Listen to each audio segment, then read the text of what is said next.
Hello students, 10th Maths Chapter 2 Numbers and Sequence Exercise 2.4 5th sum இந்த வீடியோல பார்க்கலாம். Find A8 and A15 whose nth term is given அப்படின்னு கொடுத்திருக்காங்க. An is equal to n square minus 1 divided by n plus 3.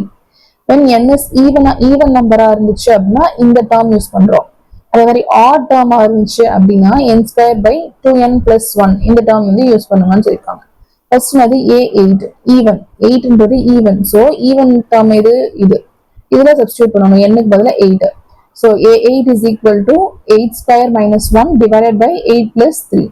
8 square அப்படினா 64 minus 1 divided by இது add பண்ணா என்னது 11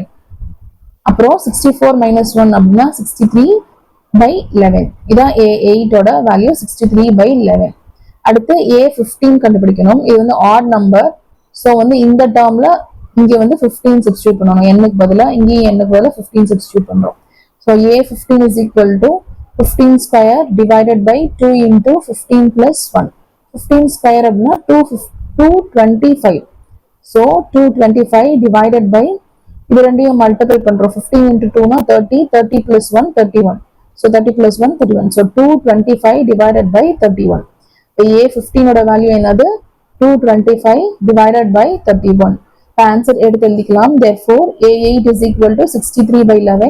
A15 is equal to 225 by 31 இதோட இந்த sum முடிஞ்சுச்சு thank you